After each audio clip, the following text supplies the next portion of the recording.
নমস্কার, কেমন আছেন সবাই?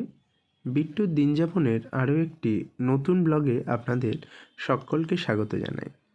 তা আজকের এই ব্লগের প্রথমেই যে জায়গাটিতে আমি রয়েছি সেটা হলো উত্তর কলকাতার ফিরিঙ্গি কালীবাড়ি। আপনারা সকলেই জানেন বা অ্যান্টনি ফিরিঙ্গি সাহেবের নাম সকলেই শুনেছেন। তো এই মন্দিরটি হলো সেই অ্যান্টনি ফিরিঙ্গি সাহেবেরই প্রতিষ্ঠা করা সিদ্ধেশ্বরী কালী মন্দির, যেটি বিশেষত ফিরিঙ্গি কালীবাড়ি নামেই পরিচিত। এটি উত্তর কলকাতার বউবাজার স্ট্রিটে অবস্থিত। দেখতেই পাচ্ছেন 905 বঙ্গাব্দে এটি প্রতিষ্ঠা করা হয়। অ্যান্টনি সাহেব এটি প্রতিষ্ঠা করেছিলেন। তো নিশ্চয়ই আপনারা ভাবছেন যে আজকে হঠাৎ কেন অ্যান্টনি ফিরিঙ্গি সাহেবের এই ফিরিঙ্গি কালীবাড়ির সামনে এসেছি। আসলে বউবাজারে আমাদের এক আত্মীয়ের বাড়ি এবং সেই বাড়িতেই বিয়ে আছে, আমার এক বোনের বিয়ে। তো আজকে সেখানেই যাচ্ছি। তো যাওয়ার পথে ভাবলাম আপনাদের সঙ্গে গল্প করতে করতে যাই। তো এখন যাচ্ছি সেখানেই। তো যাওয়ার পথে দেখুন এগুলো সেই হাতে টানা রিক্সা, যেটা আমাদের উত্তর কলকাতার একটি বিশেষ আকর্ষণ, যেখানে এখনও এই হাতে টানা রিক্সার প্রচলন রয়েছে।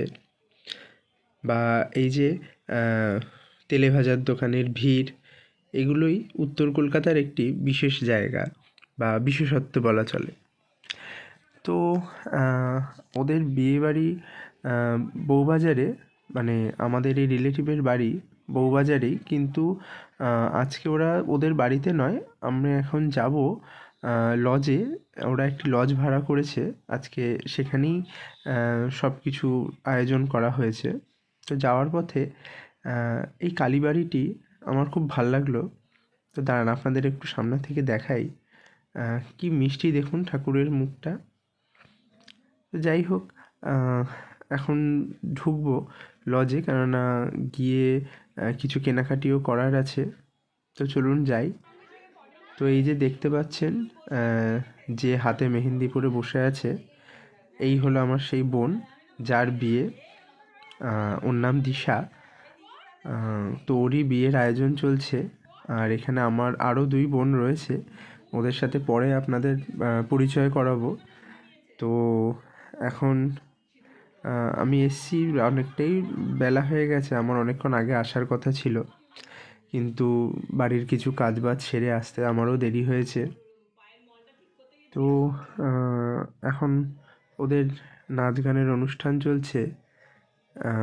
বিয়েবাড়ির এই ছোটো ছোটো মুহূর্তগুলোই আমাদের বিয়েগুলোকে আরও বিশেষ করে তোলে।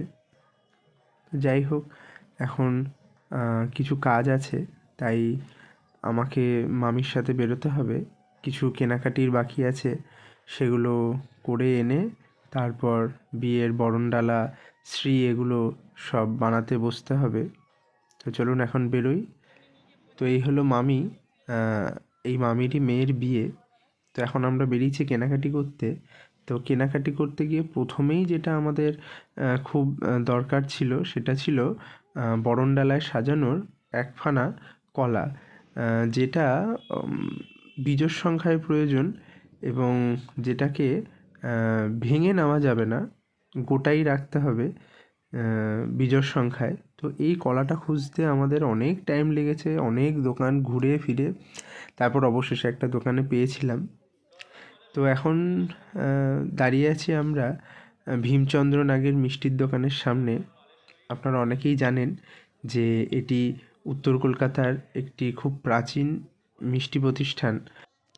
তো এই দোকানের সন্দেশ খুবই প্রসিদ্ধ এবং এই দোকানকার তালশাঁস খুব নামকরা।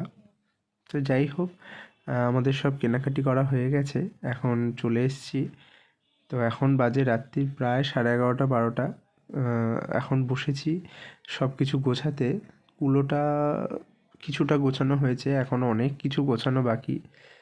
তো এখন বসেছি শ্রী বানাতে, আমি আর বোন। তো তখন যার কথা বলছিলাম, এটা আমার বাবার মামাতো ভাইয়ের ছোটো মেয়ে, ওর নাম পল্লবী। তো এখন আমি আরও দুজনে মিলে বসেছি শ্রী বানাতে। তো বরণডালা আমাদের সাজানো হয়ে গেছে, এবার শ্রীটা বানালেই হয়ে যাবে। তো বলা হয় এই শ্রী হলো মা লক্ষ্মীর প্রতীক। যেমন বিবাহ বাসরে নারায়ণ উপস্থিত থাকেন নারায়ণ শিলারূপে, ঠিক সেইভাবেই মা লক্ষ্মী উপস্থিত হন এই শ্রীয়ের মাধ্যমে। কারণ নারায়ণ শিলাকে যেমন আনা যায় বিবাহ বাসরে, ঘরের মা লক্ষ্মীকে তো বিবাহ বাসরে আনা সম্ভব নয়, তাই তার প্রতীকী হিসাবে এই শ্রীকে রাখা হয় বিবাহ অনুষ্ঠানে। তাই এর মাধ্যমেই লক্ষ্মী এবং নারায়ণ দুজনে মিলেই উপস্থিত হন এই বিবাহ অনুষ্ঠানে নবদম্পতিকে আশীর্বাদ করার জন্য। তো আমাদের বরণডালা আর শ্রী সাজানো হয়ে গেছে, আর এখন বাজে রাত্রির প্রায় 2:30 মতন। অনেকটাই রাত হয়েছে, আবার কালকে সকালে উঠে অনেক কাজ আছে। তো আজকের আমার ব্লগ ভিডিওটা আমি এখানেই শেষ করলাম। আমার আজকের ব্লগটা আপনাদের সকলের কেমন লাগলো সেটা জানাবেন। আর বিয়ের বাকি ব্লগটা পরের দিনের ব্লগে থাকবে। তো আমার চ্যানেলটিকে অবশ্যই লাইক ও সাবস্ক্রাইব করবেন। সবাই ভালো থাকবেন, সুস্থ থাকবেন। ধন্যবাদ।